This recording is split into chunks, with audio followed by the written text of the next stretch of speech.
So today we're going to read a really strange story. Maybe some of you have heard of it. Choni HaMe'agel? No. Have you heard this story? No. Anyone know what a me'agel means? What's an igul? Circle. A circle. Honi the circle drawer. So there's a story elsewhere in the Talmud, which I didn't bring. I only brought one of his stories. But the reason why he got his name is because once upon a time he was known as this big tzaddik, incredibly powerful human being. And one time there was no rain in the land of Israel, and Choni drew a circle. Ever heard this story? Yes. Yeah. And what did he do? Do you know the story, Maya? No. He drew a circle, and he stood inside the circle, and he said, Hashem, I'm not leaving the circle until you make it rain. And then it started to rain a little bit, and he said, no, that's not what I asked for. I want downpour. And it rained even harder. And then it started destroying things. He said, no, too much. And then it started raining properly, and the whole land was filled with rain. And so, maybe. Odds are probably that story is true. Odds are this following story is probably not true. Is it a midrash? It's a midrash. It's an Agada. From where? So this Agada is from the Gemara. The Gemara in Ta'anit, which is the Masechta that deals with davening for rainfall. Interesting. Why would that be? Why Go would ahead. it start davening? That's right. Well, there was a particular. Do you mind grabbing this? There was they had a protocol for what happened when it didn't rain. You know, it's really interesting. Like, we depend on rain for everything. We just don't realize it because we don't live in a farming society anymore. But if a particular place doesn't have rain, then nothing works, nothing happens. We don't have food, we don't have anything. We have a terrible economy. When we daven for rain, we have to mean it, even though we're very far removed. Yeah. Yogo just made a new video that we watched for Yom Kippur or Sukkot, and it was about davening for rain. The power of davening for rain. The whole community never had rain, but Jews raised and we came and davened for rain, and then it rained the next day. Amazing. Yeah, no, I mean, rainfall is everything. That's why we... It rains before we sing Mashiach Hashem. Is it a klala? Well, there is an idea in the Gemara in Sukkah that if it rains in your Sukkah, it's a klala, because it's like you bring a cup to the king, and the king throws it back in your face and says, I don't want But it. only in Eretz Yisrael. Yeah, probably. Because in Eretz Yisrael, the rainy season only begins at a certain point. It rained before Sukkot, but it didn't rain on Sukkot. Didn't rain on Sukkot, though. So that was good. Yes, no, you're right.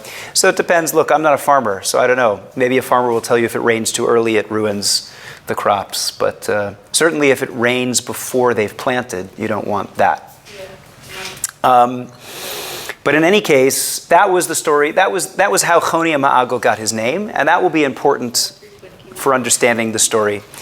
So let's read the story together. Can I have a volunteer who's likes narrating, or who doesn't like narrating but wants to try to do something hard?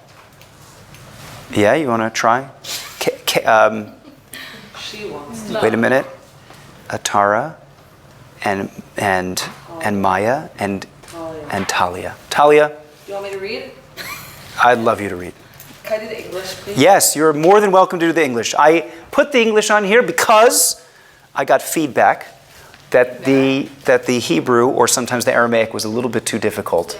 So by all means, if there's something that is too difficult or too hard to explain, or you want something slightly different, too much discussion, not enough discussion, then please let me know. All right, Talia, go for it.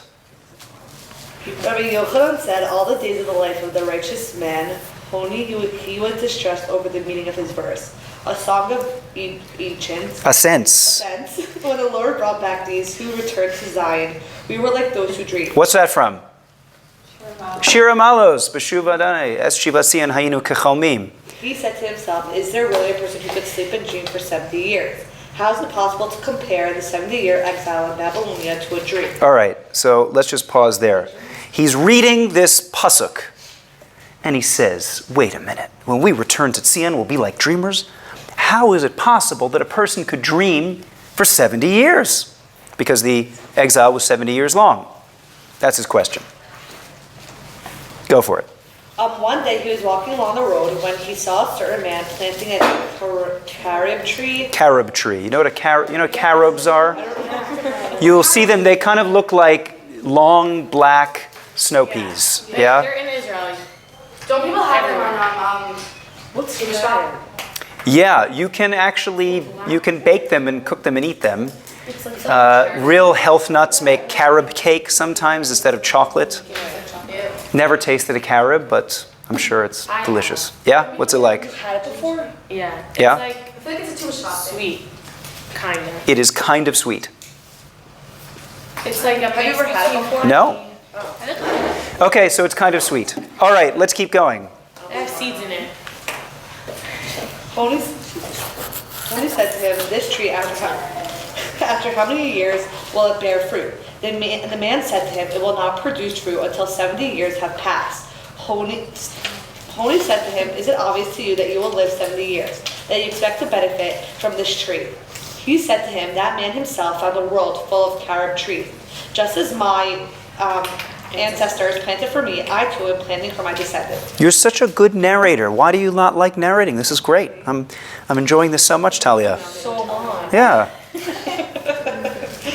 Am I saying, is it Honi? Yeah, so it's interesting. If you see like in certain like academic circles, Yeah. the way that they pronounce a ch, the way that they spell it in English is an H with a little dot under it. So if you notice, there's a tiny little dot under the H. So it's Choni HaMe'agel, yeah? So Choni is walking down the street. So first he says, so step one is he says, how could it be that a person could dream for 70 years? That's ridiculous. Then he walks down the street and he sees a man planting a carob tree. Now it happens to be that a carob tree takes 70 years to produce fruit. Now I'm not sure if that's true today. This could be all part of the suspension of disbelief of the Agada. But he says, what are you doing? You're going to plant this carob tree, but you're not going to eat from it. And he says, yeah, but someone planted trees 70 years ago for me. So why don't I pay it forward? I'll plant the trees and my kids will eat. Honi sat and ate bread. Sleep overcame him and he slept. A cliff formed around him and he disappeared from sight and slept for 70 years. Okay, so now step 3. When he awoke, He goes to sleep, and he sleeps for 70 years. And Hashem creates this nace where he's covered by a rock face, and now he's totally out of sight. No one sees him sleeping, and he sleeps for 70 years. Yeah, you see how this story is getting pretty bizarre. Yeah. when he awoke, he saw a certain man gathering carrots from that tree. Honi said to him, "Are you the one who planted this tree?" The man said to him, I am his son's son. Honi said to him, "I can learn from this that I have slept for 70 years." And indeed, he saw that his donkey had sired several herds during those many years. Okay, so he wakes up and he realizes that he's been sleeping for 70 years. Now he sees the grandson of the guy who planted the tree now eating from the tree. And he sees that his donkeys have had multiple generations of children. Good. So now let's see what happens to Choni HaMe'agel when he travels into the future. Honi went home and said to the members of the household, "Is the son of the Choni HaMe'agel alive?" They said to him, "His son is no longer with us, but his son's son is alive." He said to them, "I'm Choni HaMe'agel." They did not believe him. He went to the study hall where he heard the sages say about one scholar. His halachot are as enlightening and as clear as in the ears of Choni HaMe'agel. For when Honi HaMe'agel would enter the study hall and he would resolve for the sages any difficulty they had. Honi said to them, "I am he," but they did not believe him and did not pay him proper respect. Honi became very upset, prayed for mercy, and died. Rava said, "This explains the folk that saying that people say, either friendship or death, as one who has no friends is better off dead." Wow. The Hebrew is better. O chevrusa, o mitusa. Have you heard that before? Yes. That's where it comes from. O chevrusa, o mitusa. Either friendship or death. Either friendship or death. Now that's the story of Choni HaMe'agel. That's the story of Choni HaMe'agel. Now it's interesting to note, a lot of people suggest that this story isn't real. Either they say that the whole thing was a dream, yeah, or they say that Agaritas sometimes tell stories that didn't literally happen. And it's possible to say that because there are big people who have said that. The Ramchal said it, the Maharal has said it, the Ein Yaakov says it. Yeah. I was like, no, I was the sheer, and it was talking. Yes. He was talking at the whole like Moshe. Where did everyone go? We lost 3 people. Abraham and the burning palace, and I just got knocked off. Oh yeah, you heard a story about the Avram and the burning palace. Okay. Amazing. Good. It's amazing. It's good to know things, no? It's good to know things. So these are like foundational stories. So when someone says, oh, you know the story of Choni HaMe'agel. I walked in and Rabbi Meir saw the source sheet. He's like, oh, I love Choni HaMe'agel. So Choni HaMe'agel's famous, man. So we now have this very strange story. And we know that the story is not meant to be taken literally. But the story exists in the Gemara. It's taking a precious time and space in the Masorah of the rabbis. It's amazing to remember that the entire Shas was once Baal Peh. It was once entirely oral. It was actually forbidden to write down the Talmud because it's oral Torah. It's oral Torah. Now there's reasons why it had to remain oral. They, number one, didn't want it getting into the wrong hands. Number two, though, and more importantly, is when something stays oral, it becomes, it's something that is impossible to interpret unless you hear it from the person who's teaching you. Right? Anyone here ever studied like American politics? So a little bit. So there was this whole debate, and there continues to be a whole debate when they're studying the Constitution, when they're rereading the original laws of the Founding Fathers. Are you supposed to read it based on how they originally intended it? Or it doesn't matter how they intended it, it's whatever's written down, and that's subject to interpretation. So anytime you write something down, it now becomes open to the way you understand it. Like when you text somebody, and sometimes they misinterpret what you say. So if something remains oral, then it's impossible for somebody to misinterpret it because they're listening to you explain it. There's other reasons as well. But in any case, we now have this long story which occupied the memory and the headspace of the rabbis, and they felt that it was extremely important to pass this thing down. So the question is, why? What on earth is this teaching us? What are we meant to gain from Choni HaMe'agel? So, what I'd like you guys to do is take the person next to you, wait a minute. Thanks, guys. Abigail? No. Ariella. Let's start with an A. So, take the person next to you, or find somebody who's relatively close to you. And what I'd like you to do is go through the story, right? Go through the story and ask the relevant questions. What are the things that do not make sense here? What do we need to know? Everything doesn't make sense, right? But let's break it down, because obviously in order to really find answers, you have to know what you don't know. That's step one, is to know what you don't know. You can't just say everything's confusing. That's like when my 8-year-old is trying to do her maths homework, right? No, we break it down. We say, well, what's bothering you? What particular things? So, let's give you, how do you learn, Atara? With my dad, not like that. It's always screaming. Yeah. With what? How do you do it instead? It's a joke. Okay, it's a joke. Okay, fine. Fine. So, I get it. figure out, come up with 5, 6, 7, 8, as many questions as you can. What specifically does not make sense in this story? What do we need to know? What's missing? What seems nonsensical? What seems mysterious or requires more explanation? All right, I'll see you guys back in about 5 minutes. Go for it. Okay, should we bring it back together? Yeah. I'm sure good. I'm sure there's a lot of great questions here. So let's do it. All right, let's bring it back together. The more questions, the better. We want to be supremely perplexed. We want to know how much we don't know before we can figure out what we do. All right. Yali. Yeah, okay. How do you sleep for 70 years? All right. how did he sleep for 70 years? How does that? Let's say, right, for our purposes, either Hashem made a nace, right? Because obviously he, Hashem caused a cliff to form. Disappeared in the cliff, like that's like. Right, exactly. This whole thing is obviously something that's a little bit weird and strange going on. So we can either say that's either that's like a nace from Hashem, or we can say like this is kind of the fairy tale of Choni HaMe'agel, right? So we're not going to get too much into the science of how can a person sleep for 70 years. He was cryogenically frozen. No, we'll just say, for the purposes of the story, this is what happens, right? Yeah. Other questions? Yeah, Atara. What does Shir Moss do with this? Okay, yeah, so great. So the story is introduced by Choni HaMe'agel being bothered by pshat in a pasuk. That's how we start. He says, how is it possible that a person could sleep and dream for 70 years? But I was always bothered by that question, which is like, is that really what the pasuk is saying?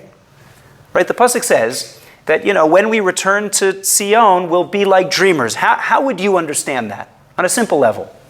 Where did he get 70 years from? Well, because he understood that the pasuk was speaking about the Babylonian exile, right? That David HaMelech was prophesying, was foretelling the return to Sion after they were exiled by the Persians and then later turned into the Babylonians, which later turned into the Persian exile, and they returned after 70 years, right? Ezra brought them back to Eretz Yisrael after 70 years. But the question is like, is it such a big kasha on the pasuk? Is it such a big question?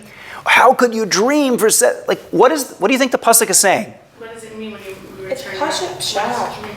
What does it mean? Well, you tell me. What does it mean? What does dreamers mean? It just like. I'm asking you. What do dreamers mean? Oh, we're gonna be like living like on a high, like. Living Okay, so either it means we're going to be like on a high, like I can't believe this is real. How else could you understand it? Hayinu kachomim. Like having an idea of daydreaming. That we had a dream. That we had a dream. Amazing. We had a dream and it was fulfilled. How else could you understand? Hashem in like different, because like in a dream like things like happen like weird. So I feel like a lot of, like I'm saying good bad things also happen in a dream, but like I feel like a lot of like good crazy. Yeah. Okay. Fine. Okay. So one way of understanding it is when we return, it'll be like it's so beautiful. It's like a dream. Another way of understanding though is to say that so long as we were in exile, it's like it wasn't reality. It's like it wasn't real. And then we actually woke up. You know how you can be in a dream and the dream feels so real, but then you wake up and you're like, well, that was obviously not real. So it's possible simply to say, just a very simple understanding of the pasuk is when we were in this exile, we were in like some alternate state of reality that wasn't reality. We get very comfortable living in New Jersey until Hurricane Sandy comes and hits the 5 towns, right? And we get very comfortable living in Eretz Yisrael. Someone sent me this crazy clip from Rabbi Frand, who was speaking right before Rosh Hashanah. Anyone see this? And he was like, we've become too comfortable in Chutz La'aretz. And he said, can you imagine that for thousands of years people have been dying and longing and dreaming to come back to Eretz Yisrael? And now that we have it, we say, thanks, we're fine. The supermarkets are nicer in America. And he said, and if you're asking me, am I really telling you should pick up right now and move everything and sell your house and move to Eretz Yisrael? That's exactly what I'm telling you. Does he live there? Yeah, he lives Now, I don't know. Does he live here? Yeah. Does Rav Yisachar Fran live here? Yeah. Okay, fine. I'm pretty sure. Better if I don't know. I'm Well, pretty sure. look, I would say that if anybody had an excuse to live there, it's him. Because he's teaching people, right? In the Holocaust, Rav Yisachar Fran? No. He wasn't a baby in the Holocaust. He's one of the most famous Jewish speakers in America. I think he's still in America.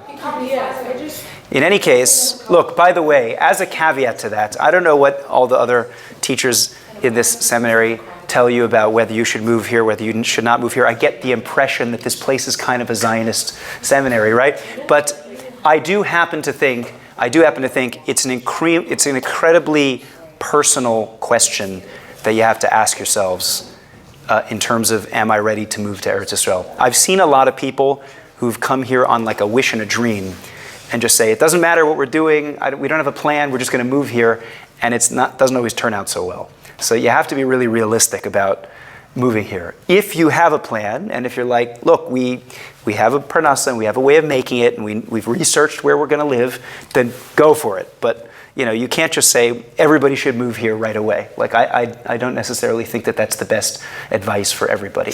I do think, though, that a lot of people could very easily move here, especially now. So many of the people that I live near in Neve Shemir, I ask them, like, what do you do? Almost so many people are doing the same job that they did in America, but they're just doing it remotely. We now have this gift of being able to do our work not in an office, and, if you can do it, so do it. Okay, so Choni HaMe'agel has this question, what does it mean? How could you dream for 70 years? Now, obviously, that's the whole jump off for this whole story, because he's about to be taught a lesson. He's about to dream for 70 years. Yes? You got that, right? He's asking this question, and Hashem says, oh, look, I'll show you what it means to dream for 70 years. But the question remains, what question is he asking? And throughout this entire story, we're going to have to figure out, what lesson is he learning? Honi HaMe'agel has a question, and the question's being answered. But what is the lesson? Like, what moral did he learn? So before we answer that, let's go through some more of the questions. Who else has a question? Who else has a question on this story? I'm telling you, we've lost like half the people in this room. Why a carob tree? Why a carob tree? Okay, so what is the significance of a carob tree? So it's interesting that it seems to be telling us that a carob tree also has something to do with the number 70. Right? There's a lot of uses of the number 70 here. The 70 years in exile, him sleeping for 70 years, and the idea that a carob tree only produces fruit after 70 years. Right? So there's something to the idea that Choni HaMe'agel looks at this thing that only comes to fruition after 70 years. Okay.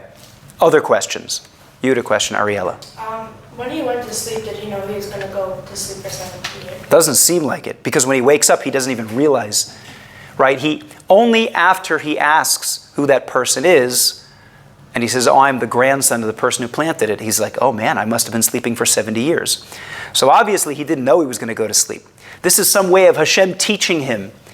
Choni HaMe'agel, who doesn't understand how a person can go to sleep for 70 years, has just gone to sleep for 70 years. Yeah, Rebecca. Like why bread? Like why do bread? All right, it's a very strange addition. Now, when you're studying Agadata, usually it's a good rule of thumb that every detail that they throw in is important. I personally have not yet figured out why it mentions that he eats bread. I don't know. So if anyone has a good idea, let me know.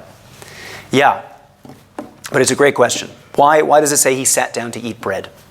It makes you tired. Because bread makes you tired. That's right. We need a low-carb diet. That's the story of Choni HaMe'agel. What else? Other questions? Why a donkey? Okay, that's another interesting detail that seems to be irrelevant. Who cares that his donkeys... Meaning, if the idea that his donkeys have had lots of children is coming to teach me that he's been sleeping for so long, he already knew that. He already knew that from the carob tree. So why do we need to know that his donkeys had lots of children? Great question. Why does the carob tree? Why does he care how long it takes to grow fruit on the carob tree? Yeah, good. So now I'm really bothered about this question. Tell me if you had this question.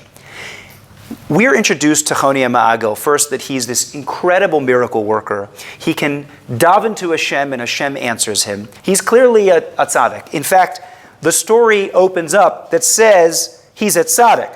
Rabbi Yochanan says all the days of that tzaddik. We know Choni HaMe'agel is not like an average dude. He's not an evil person. How is it possible that Choni HaMe'agel doesn't understand the purpose of planting a carob tree for the next generation? He asks the guy, what are you doing? You're not going to live long enough to eat from this carob tree. What is he thinking?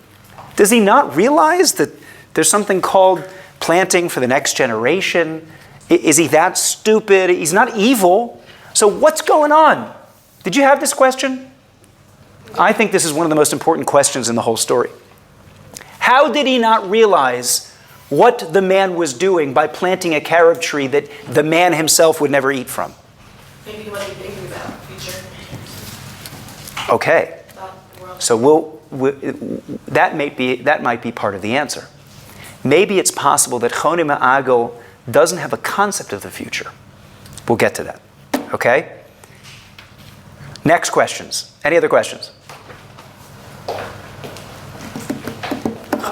You come on. You guys said this story is so confusing. There's so many questions here. I want to hear some questions. I think we asked. How did he know that it was the We're not done. We're not done yet, Maya. What does friendship or death mean? All right. What does friendship or death mean? Okay, so he gets to the future and a bunch of interesting things happen. Number one, he sees the carob, the grandson of the carob planter. He sees the donkeys. He goes to his house, and they don't believe that he's Choni. He goes to the base medrash, and even though he can answer up all their questions, they still don't believe him. And what's the major problem of Choni HaMe'agel in the future? What made him? He asked to die. That's what it meant. He asked for mercy.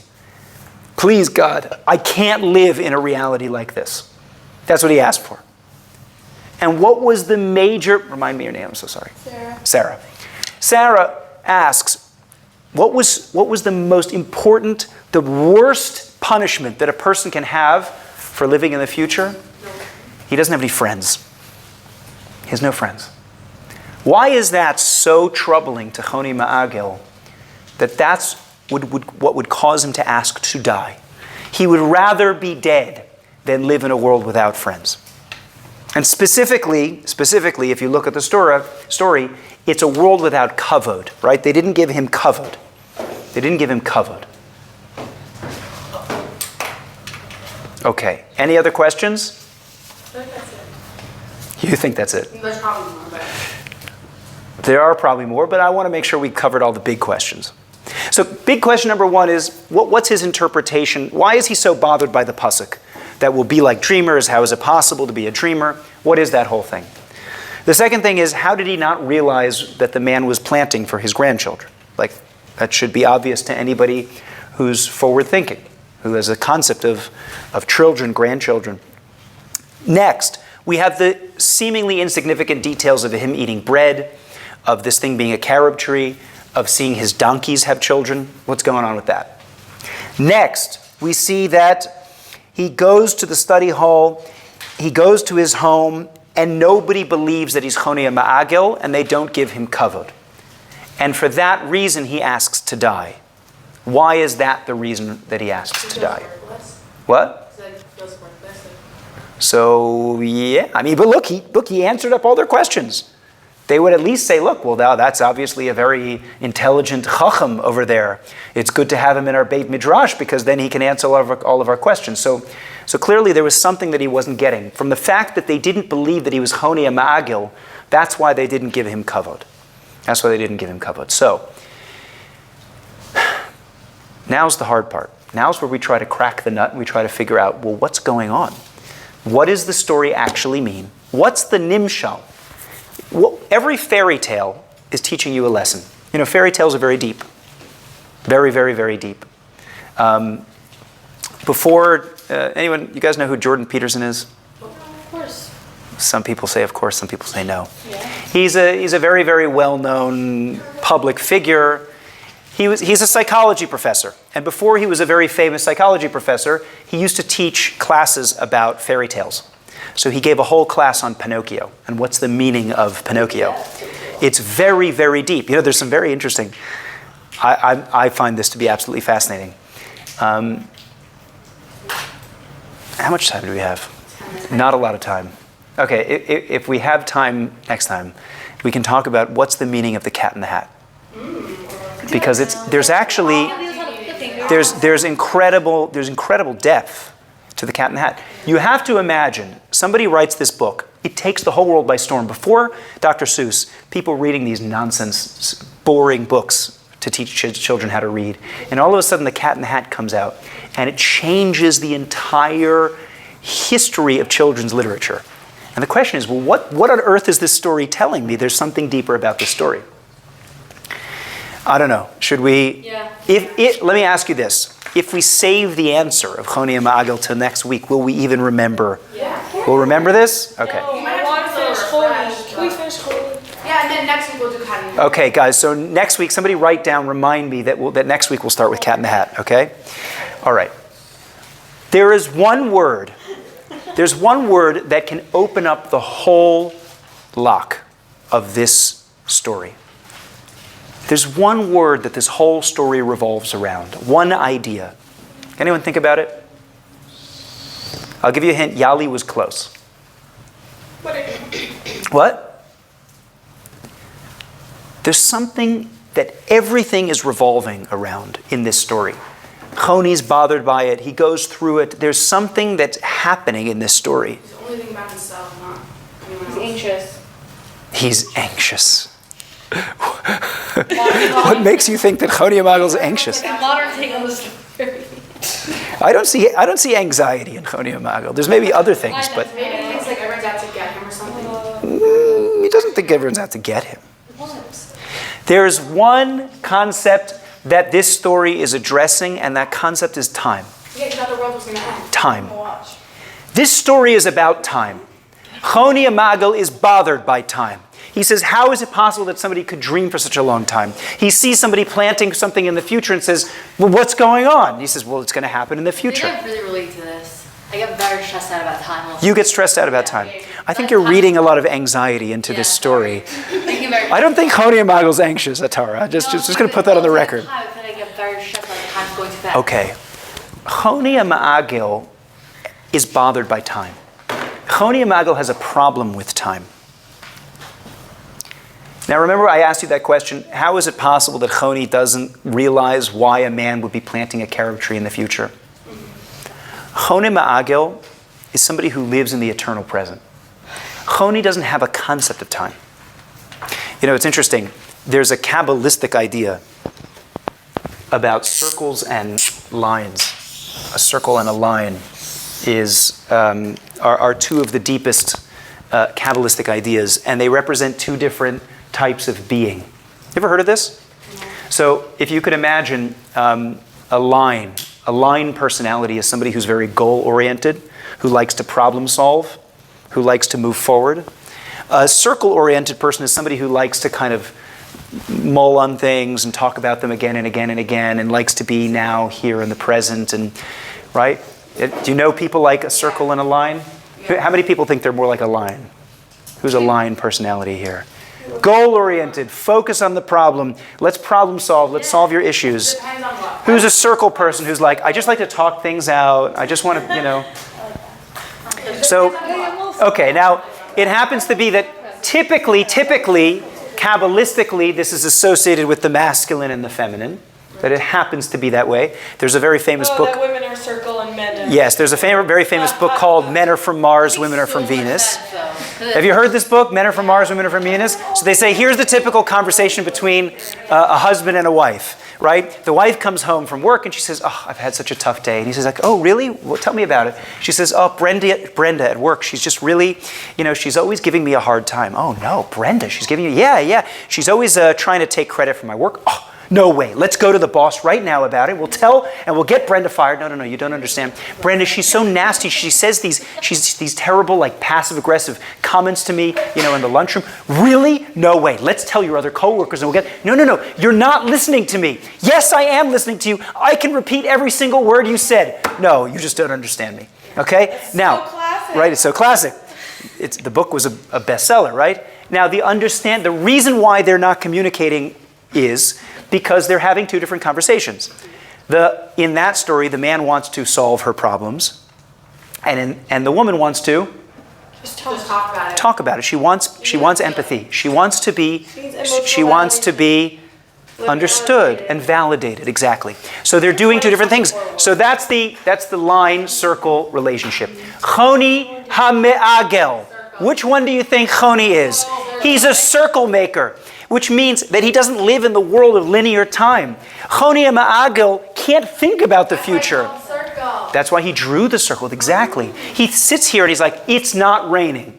Well, maybe there's a reason why Hashem's not bringing rain. Doesn't matter. I'm not leaving the circle until it rains. Yeah, but maybe There's a reason why Hashem doesn't bring rain. No, I'm not leaving the circle until it rains. Honi HaMe'agel refuses to understand that there's a process to life.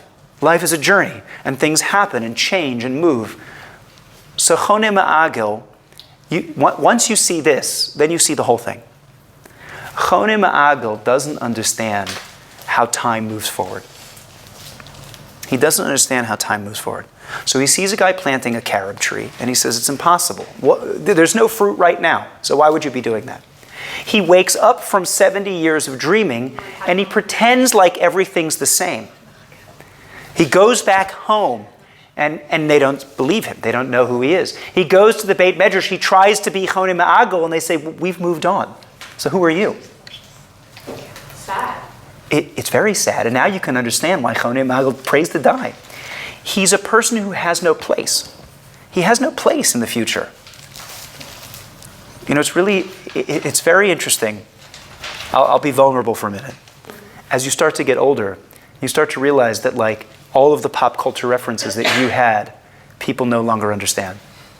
I mean, you guys are different because for some reason everybody still watches Friends, which was on television when I was growing up. So maybe it's different for me, because like it seems like everyone's still stuck in like 90s and 2000s pop culture. What? You watch. I know, but that means you still understand all my pop culture references. There are still some things that I still make pop culture references that people don't understand, right? When I was growing up, every single person who ever lived had watched The Matrix, and now nobody's watched The Matrix. It's like, but that's okay. Maybe guys watch that more because it's an action movie, but Because they're lions. because they're lions, exactly. They like to watch. They like watching people die. It's definitely not a rom-com, that's for sure. So now what's interesting though is that as you get older, you start to realize that human beings live in a certain time, and we're specific to time. And the things that you're good at and the things that you are useful for are in your time and place. Now, it happens to be that certain things that are really important are above time, right? They stick around, which is why the older you get, if you've really dedicated your life to things that matter, you'll still be important. You know, it's a very amazing thing. You look around at Jewish society, and we really use old people. Like, they're very important, and they serve a very particular function. Then you go to secular Western society, and they stick their old people in a home, and they never want to see them again, because their elders are not looked up to for experience. It's like, well, when you were around, there was no such thing as a computer. So what can I learn from you? And that's a very sad thing.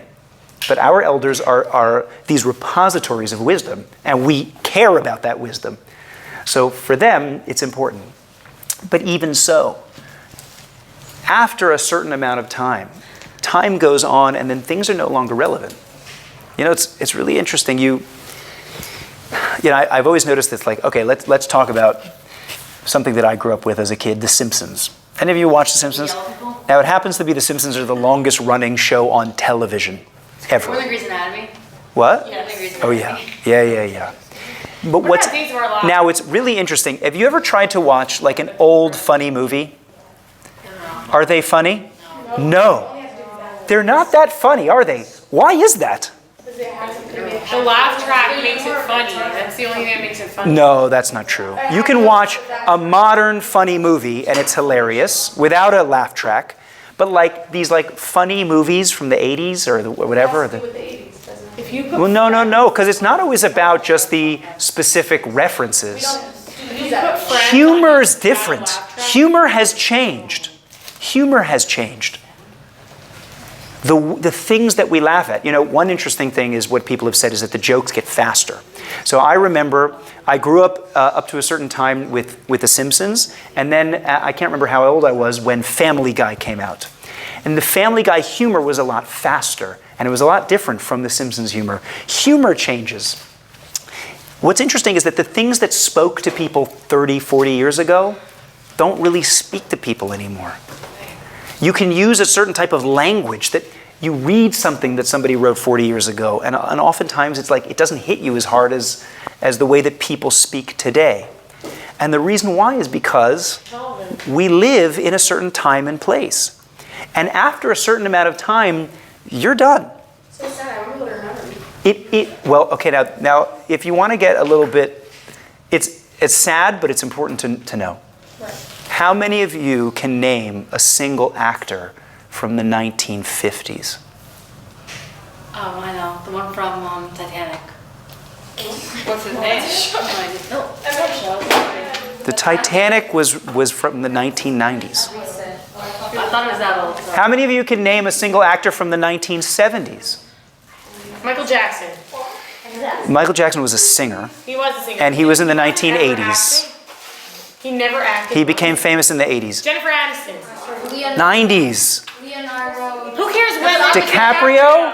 90s. 90s and He 2000s. became famous in the 90s and he was still acting in the 70s. No, he wasn't acting in the 70s. Taylor Swift. What's the point that I'm making? Is that we don't know? Is he hurt? The point is that what today, do you realize, think about the person who today is the most famous, top 5 most famous people in the world. In 50 years, nobody will know who they are. I disagree. T Swift, Yeah. You It's, think my kids are gonna? okay, so then let me ask you. They don't. Can you name a single musician from the 1800s? So what's that played at Carnegie? So eventually, with enough time, Sir Ben was great. with an Love Mo. with enough time, with enough time, the things that are the most important right now eventually go away. In every century, maybe there's 2 or 3 or 4 people who are remembered, right? You can probably think of a few famous people from the 1800s. Yeah? I'll give you that person. first. Abraham Lincoln. Yeah. From 1800. Yeah. Oh, he's a good one. Sailed the ocean blue. That was the 1400s. Okay. Crazy? Choni HaMe'agel is telling us, is a cautionary tale. Choni HaMe'agel is a cautionary tale of what happens when you don't realize that you're part of a chain of history. Chain reaction. If you think that you're the only person, the only time and place that matters, you're going to miss out on a whole lot.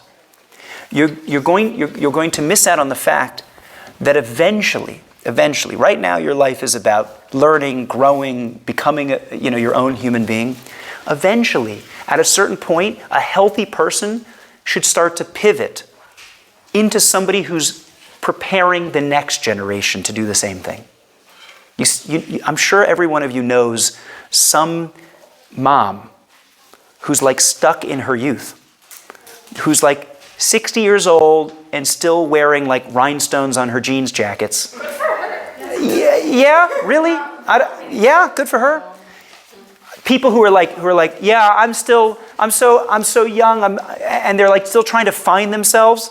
It's like at the age of 60, you should be caring about your kids and your grandkids. You are now the elder that other people look up to, and your whole life should be about how can I prepare something for them? How can I move them along in their life? Cool. Choni HaMe'agel is teaching us, you guys, it's sad, but it's not sad. It's more sad to be forever stuck in the present. That's really sad. Somebody who's an elder, who people need, who people look up to, that's not sad. You're like, wow, that person spent their whole life working on things that are important, and now we recognize a life's work that was well used. So, if there was anything we wanted to take away from Choni HaMe'agel, number one, we have to understand where we are in time and place. We have to recognize that who we are is specific to right now. Okay? Now that means 2 things. Number 1, it means that as you get older, you need to recognize that a next generation is coming. But number 2, and this is the part that's very empowering, is that right now, in 2020, almost 5, the world actually needs you more than they need me. And what that means is that you are the people who understand this time and place better than I do. Better than I do. That's a lot of responsibility. It means that whatever language you have, whatever understanding and conceptualization that you have right now, you need to be able to translate the most important ideas, whatever it is that you learn here, whatever it is that you think the world needs to hear, you are going to be way more effective at giving that message over than I am. So it's not all about, oh, it's so sad that people become irrelevant. It also means that right now you have an obligation to think about how can I use the language of my generation to try to inspire and affect the people around me. So That's cool. take a lesson from Choni HaMe'agel.